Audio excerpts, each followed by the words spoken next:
안녕하세요, 임시완입니다. 이렇게 유퀴즈에서 제가 인사를 드리게 될 줄은 정말 꿈에도 몰랐습니다. 아, 진짜 제가 살다 이런 날도 다 있고 진짜. 아니 일단 저기 요즘 어떻게 지내는지. 저는 팬미팅 일본에서 하고 왔고요. 그리고 이제 이번 주 토요일이 한국에서 콘서트를 해요. 제가 혼자서 콘서트를 하는 거는 처음이에요. 광희 오나요? 광희요. 광희는 그 공연 때는 안 불렀어요. 아니 제가 그 광희를 초대를 했거든요. 했구나. 했는데 근데요? 예, 스케줄이 있어서 못 온다고. 분명히 없었을 거야. 전화를 한번 해볼까요, 그냥 지금 한번? 광희요? 네. 광희 전화 한번 해볼까요? 광희가 이제 세상에서 제일 바쁜 멤버예요. 진짜 광희가- 맨날 그 뻔한 거짓말을 그렇게 많이 해요. 큰 거짓말은 안 하는데 뻔한 거짓말이죠. 여보세요? 네, 형. 웬일로 전화를 이렇게 빨리 받아? 오늘 쉬고 있어가지고요. 그래. 아니 저 광희야, 네, 형.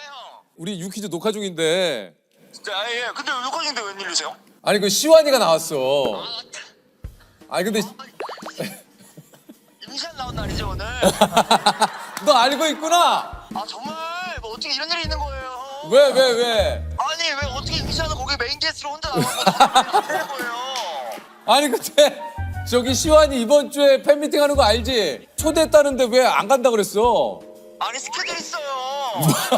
에이, 거짓말하지 마. 아니 거짓말하지 마. 무슨 스케줄인데? 없어요. 또 없애. 아니, 짜증나잖아요. 뭐가 짜증나? 지금 많이 흥분하신 것 같은데. 많이 짜증나죠. 사실 저도 어떻게 보면은 센세이션 했을 때가 있었어요. 네고세이션하고 왔다 갔다 할 때도 아니. 그래가지고 사실 지금 집에서 마당에서 아빠랑 세차하고 있었거든요. 진짜 제 꼴이 말이 아니에요, 지금. 제가 지금 제 세차하고 있는 사진 찍어서 보내드릴까요? 아니 됐어요. 왜 아니 뭘? 그리고 형 카메라 돌고 있으니까 그랬지. 조만간 한번 불러주세요. 아 그래요? 예. 데뷔 당시 나이가 23살이에요? 맞아요. 전 좀 늦게 했어요. 늦게 했어요. 아니 이게 아이돌로는 사실 23살이면 되게 늦은 거예요. 연습생 자체가 21살 때 시작을 했어요. 어떡해요? 진짜? 아니 왜냐면 이게 초등학교 3학년부터 줄곧 반장의 정교회장, 모범생 같은 길을 걷다가 갑자기 대학교 때 가수라는 꿈이 생겼다고 그래요? 대학교를 들어가기 직전까지 어른들이 항상 늘 저한테 하시던 말씀이 있어요. 대학교만 가면 진짜 네가 하고 싶은 거 다 하면서 놀면서 이제 지낼 수 있다. 보통 그렇게 다 얘기하시죠. 네, 저는 그걸 고지고대로 믿고 딱 고등학교 때까지는 내가 열심히 하겠다. 시키는 대로 하겠다.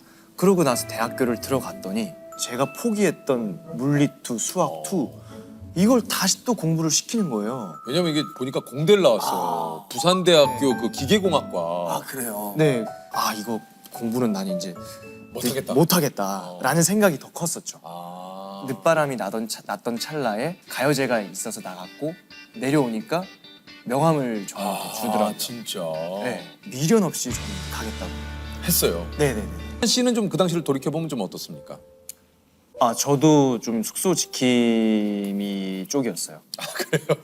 요즘 표현 좀 아름답네. 숙소 지킴이. 숙소 지킴이. 예. 맨날 이제 광희나 동준이나 이렇게 그 스케줄을 나가게 되면 그 숙소에만 있게 되는 있는 거죠. 거죠. 네. 그때 이제 내가 이곳에 있는 게 맞나? 아닌가? 이런 고민을 숙소를 지키면서 막 했던 것 같아요. 아니 근데 이게 진짜 그 안에서도 또 네, 이게 누군가는 또 활발하게 뭔가- 활동을 하고. 이게 참 그러니까 스스로가 이 질투심 같은 것들 이제 그런 마음들이 사실 불필요한 것들이기 때문에 그런 것들을 지워내기 위해서 스스로한테 집중하는 방법을 스스로 터득해야 되고 그런 작업들을 좀 꽤 많이 했던 것 같아요. 그러니까 광희가 또 좀 자극이 됐던 부분이 있는 게 뭐냐면 소소한 오디션 같은 것들이 무작위로 들어올 때가 있어요. 그러니까 그런 것들을 준비를 하고 있으라라고 얘기를 하는 거예요. 광희가 광희가. 한창 너 바이올린 하고 있지 않느냐. 너 어떤 오디션든 가서 나 같으면 바이올린이라도 키겠다. 바이올린이라도 해라. 해서 진짜 생뚱맞게 연기 오디션 가가지고 임시완을 각인시킨 작품 드디어 변호인을 만났어요. 진짜. 이게 이제 변호인에서 맡은 인물이 이제 억울하게 체포돼서 고문을 당하는 대학생 맞아요. 역할. 그죠. 여기서 실존주의가 왜 나오니 이 새끼야. 잡아.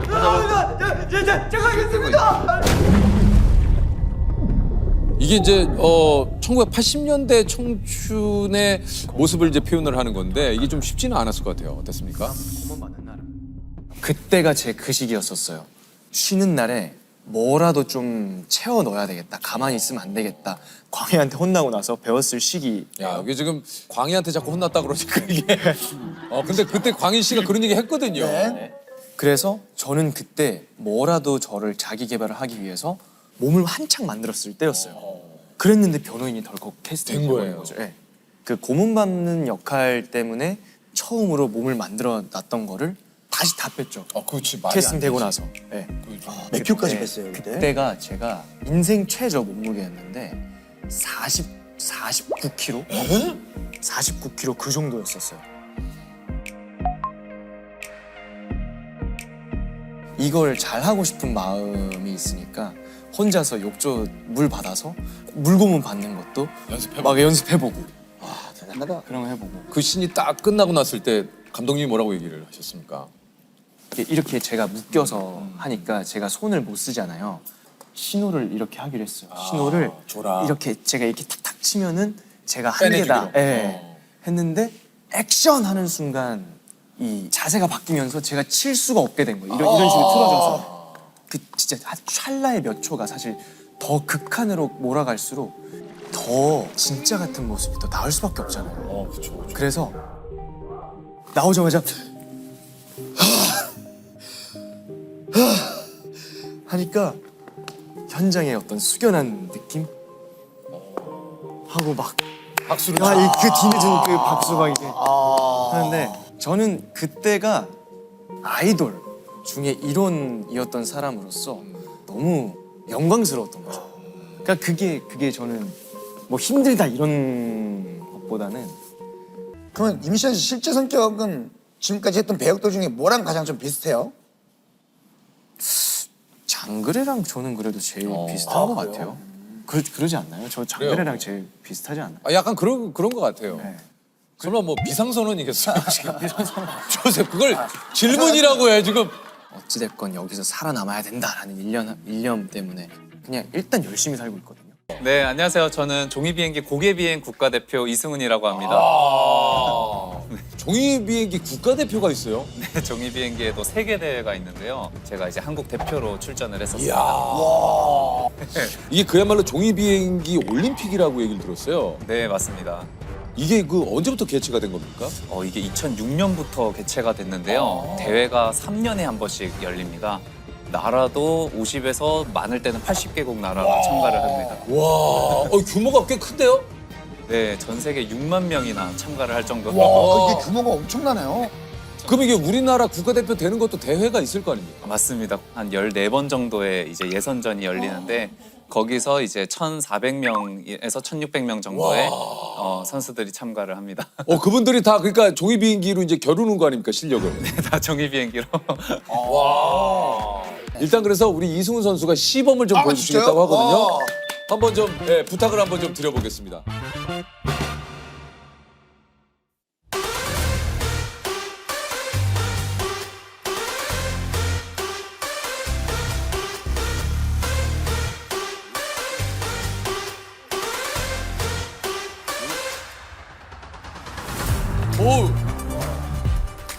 약간 이게 퍼포먼스예요. 일종의 퍼포먼스. 오! 오! 오! 오! 오! 오! 오! 오! 오! 야, 이거 뭐야? 뭐야? 야! 어이, 조셉!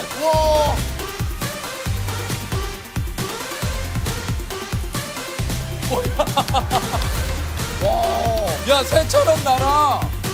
어?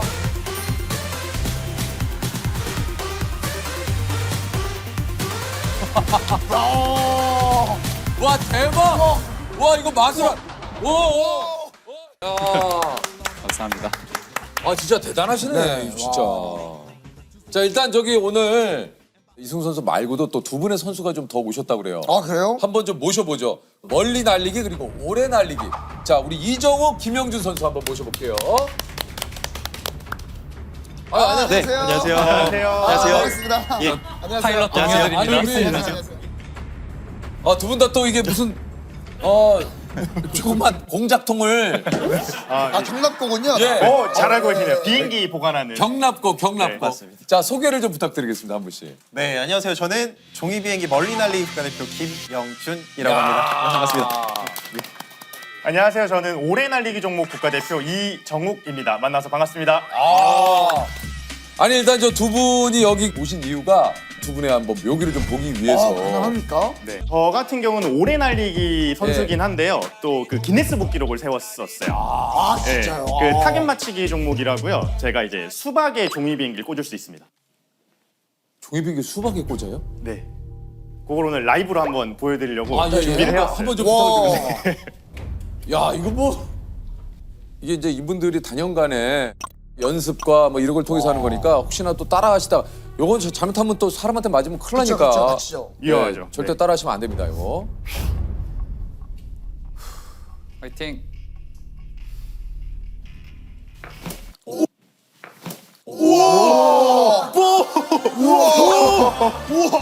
오늘 날라. 수박이 이제 보시면 이제 저희는 칼 없을 때 네, 종이로 이렇게 썰어 먹을 수 있어요. 한 방에 그냥 아니 이게 이게 던졌을 때 거의 시속 100km 속도로 날아가거든요. 대박이다. 야, 그냥 딱 있고, 원샷 원킬이네요. 예. 한 방에. 된다. 자, 감독님 영상 욕심 내지 마요. 나오세요. 과연 될 것 같아. 되는 진짜 조준만 잘하시면. 정확하게. 되는 진짜 조준만 잘하시면. 정확하게.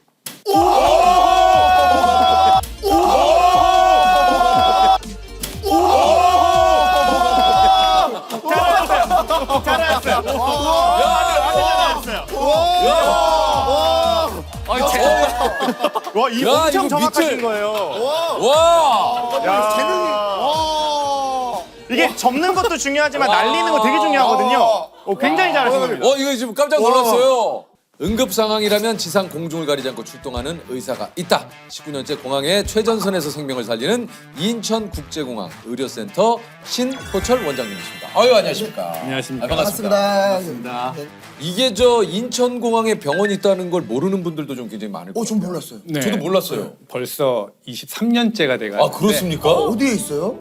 제일터미널 네네. 처음에 생겼던 제일터미널 지하 1층 동편에 위치하고 있습니다. 요즘 의료센터에서 하시는 일이 어떤 일인지 좀 얘기를 해주시죠.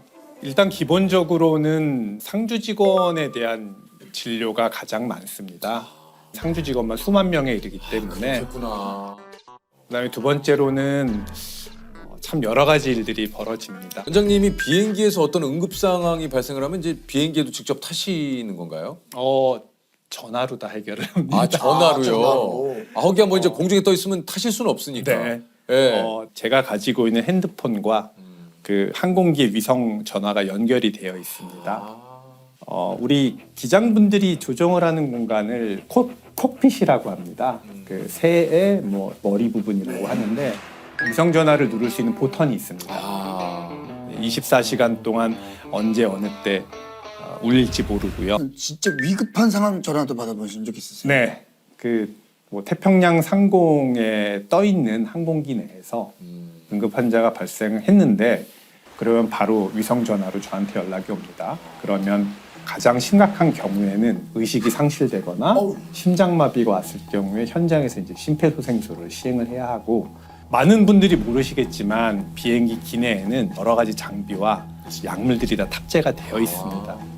그래서 그런 것들을 어떻게 사용할지에 대해서 조언을 하고, 또 제일 어려운 게 회항을 시키거나 그다음에 다이버전이라고 하는 다른 경로로 가야 되는 경우를 결정하게 되는 경우가 매우 어렵습니다. 회항을 하는 경우도 있습니까? 네, 있어요. 네. 제가 혼자서 결정할 수는 없고요. 회항에 대한 최종 결정 권한은 항공기의 모든 총책임자에 있는 기장이 하게 돼 있습니다. 하지만 회항이 가능한 다른 공항의 의료센터의 조건들을 알아보는 것은 관제 소에서 해야 되겠죠. 그래서 통제센터, 비행기, 기장, 저 이렇게 3자 통화를 밤새도록 하게 되는 경우도 있습니다. 이것도 진짜 극한 직업이십니다, 이거. 예. 제가 좀 마음 깊이 많이 힘들었던 케이스가 뭡니까? 러시아 쪽을 경유해서 한국으로 들어오는 항공기에서 연락이 왔는데 심폐소생술을 해야 되는 상황이었고 그러면 가장 가까운 그 공항을 찾고 의료센터를 해야 되는데 그쪽의 공항들이 좀 더 작고 의료센터가 있기는 하지만 의료진이 거의 없는 뭐 이런 상황이었고 기상 상황이 너무 안 좋아서 자칫 잘못하다가는 다른 승객들도 좀 위험에 빠질 수 있는 상황이었습니다. 통제센터하고 기장님하고 저하고 계속 3자 통화를 하면서 어떻게 해야 될지를 그런데 그런 과정에서 결국은 이제 승객분께서는 사망하셔서 아이고야. 그냥 회항 의견을 접고 인천공항까지 그냥 오게 된 케이스가 아이고. 아직도 머리에 많이 남아 있습니다. 아, 이게 비행기 안에서 그냥 돌아가셨군요. 네. 아니 이게 저 병원에 중대한 비상사태 때만 울리는 전화가 있다고 그래요? 네. 그래서 다들 울리는 걸 두려워하는 전화가 한 대 있습니다. 뭡니까 이게? 빨간 전화라서 레드폰이라고도 하고. 레드폰이 뭐예요? 레드폰. 그 색깔은 레드가 아닙니다. 근데 그냥 옛날 일반 전화인데 그 응급 상황이기 때문에. 그래서 이머전시. 블랙박스도 그렇잖아요. 색깔이 블랙이 네, 블랙 아닌데. 아니잖아요. 맞아요. 풀 이머전시라는 공항 단어가 있습니다. 꽉 찬 응급. 아 진짜 큰일. 네, 그러니까 완전 최고의 큰일이군요. 그, 모든 비상 대응을 최우선적으로 해야 되는 풀 이머전시 상황에 그 전화가 울립니다. 그거 울리면 어떻게 되는 겁니까? 그거 울리게 되는 상황은 항공기가 비상 착륙하게 되거나 테러, 폭발물, 활주로 이탈, 대량 어떤 사상자가 생길 만한 공항 내에 일이 있을 때 통제센터에서 그 전화를 누르면 경찰, 소방, 모든, 네. 총동원돼서 상황을 갖다 해결하기 위해서. 내가 밖에 나가서 그냥 개원을 하면 어땠을까 하는 생각을 해보신 적은 있어요? 많이 있지요. 있어요? 네, 많이 있지요. 아니 그러니까요. 네, 많이 힘들어서 뭐 사표를 내보기도 했습니다. 근데 다시 이렇게 또 돌아오셔서 일을 후임자분이 안 오시더라고요. 후임자분이 없으시구나. 제가 하는 일을 인수인계를 이렇게 해야 되는데 해드렸는데 인수인계를 받으시고 나서 다음 주에 잠적을 하셔가지고 다시 오셨어요? 저는 짐까지 다 쌌는데 안 되겠다 이게 운명인가 보다 하고서 주저앉았죠. 그 언제까지 이거 하실 것 같으세요? 일단은 앰뷸런스를 타고 응급 환자를 구조해내고 하는데 체력적으로나 정신적으로나 지탱할 수 있으면은 거기까지라고 생각이 듭니다. 그래서 체력이나 멘탈 관리도 열심히 하고 있고요. 지금 한 50년째 건축하는 수용사입니다. 이야, 우리 그 승현산 선생님이 나오셨기 때문에 제가 좀 소개를 드리겠습니다. 한국 건축 1세대인 고 김수근 선생님의 문화에서 15년간 건축을 배우셨고요. 1989년 독립 후에는 자신의 건축 철학인 빈자의 미학을 선언하며 자신만의 건축을 시작해서 2002년 미국 건축가협회 명예회원, 2019년에는 아시아인 최초로 오스트리아 학술 예술 1급 십자 훈장을 수여하는 등 세계적인 행보를 걸으셨고요. 그 외에도 뭐 어마어마하지만 일단 그 대표작들을 보면서 같이 한번 좀 얘기를 나눠보도록 하죠. 유영준 교수님의 자택입니다. 수졸당.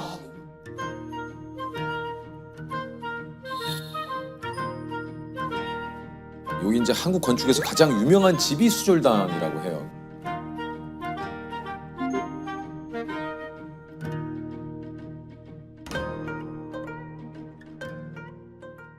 아니 그 저 수졸당이 이제 유영준 교수님의 자택이라고 얘기를 해주셨는데 유 교수님하고 굉장히 절친이라고 하세요. 그 집 짓기 전에 공간이라고 하는 김수원 선생님이 이끄시는 그런 그렇죠. 집단에서 저는 뭐 설계를 갖다가 이제 설계를 하셨고, 그분은 유영준 교수님은? 잡지 편집실에 있어서 편집 일을 하는데 그때부터 죽이 맞아가지고 그러면서 친해지신 거군요. 네, 그렇습니다. 예. 아니 그 저기 우리 유 교수님이 이제 작년이죠. 작년에 이제 출연을 하셨었는데 여기 나오기 전에 두 분이 좀 얘기를 나누셨습니까? 아니요, 전혀 여기가 없어요. 안 하셨어요? 네, 저보고 뭐 여기 나오다 그래서 깜짝 놀라가지고 한번 봤죠. 네, 그랬는데요. 뭐 자기 자랑만 하고.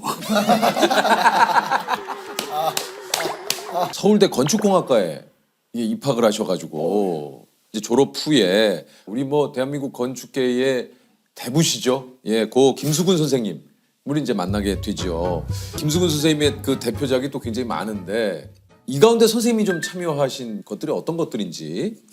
경동교회를 제가 요게 이제 경동교회. 기도하는. 야 이게 손을 이렇게 깍지를 네네. 끼려고 하는 그런 듯한 모습을. 이야. 저 위에 보면은 옥상 교회가 있습니다. 네네. 저는 저 형태가 이게 옥상에 있는 공간을 감싸기 위해서 만드는 거지 저 형태를 위해서 만든 게 아니거든요. 들어가면 음향도 이제 모이게 되고 그렇습니다. 그러네요. 저게 이게 좀 둘러싸는. 그렇기 때문에 만들었습니다. 그뿐만 아니라 이 덮어 있으니까 저 하나의 그 요소가 있지 않습니까? 네네네. 요소이고 사이로 빛이 들어가서 실내를 갖다 또 이제 밝게 병을 비추거든요. 그 빛이 굉장히 신비롭습니다. 진짜 이게 거장은 거장이십니다. 이게 참 진짜 달래 거장이라고 하시는 게 아닌 것 같아요. 진짜. 독립을 하니까 고민이 또 굉장히 좀 많으셨다고 그래요. 선생님을 이기는 만 목표를 삼았으니까 목표가 없어질 거 아니겠어요. 그러다가 이제 제가 금호동, 지금 그때는 이제 달동네였어요. 그곳을 지나다가 보니까 달동네의 골목길이 제가 어릴 때 살았던 골목길과 똑같은 거예요. 그러니까 뭐 남루하고 누추하긴 하지만 그 공간 구조가 도로의 폭이나 계단의 위치나 그 이게 담장의 크기나 이런 공간의 형식이 이걸 건축가가 설계하라 하면 이렇게 설계할 수 있을까?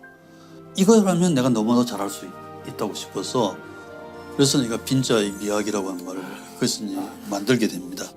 건축은 이제 어떤 많거나 적거나 돈이 있어야 짓잖아요. 그렇지만 돈의 힘으로만 살지 말고 좀 나누면서 절제하면서 건강하게 살자고 하는 거고요. 요런 그 빈자의 미학이라는 이제 건축 철학을 가지고 계속해서 수많은 건축물을 만드셨는데 요게 이제 그 제주에 있는 그 추사관.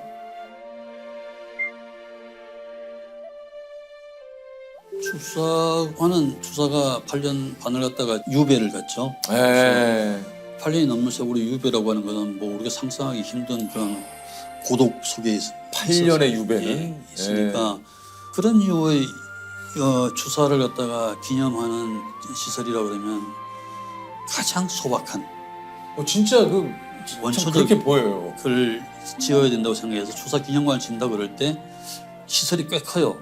그런데 큰 부분을 갖다가 만들면 안 될 것 같아서 대부분의 시설을 땅으로 다 집어넣고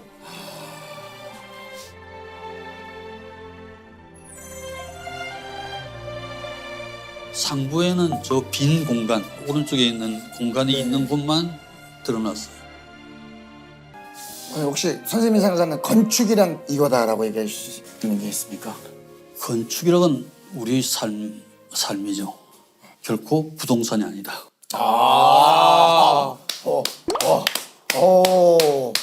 선생님 손 한번 잡아보겠습니다.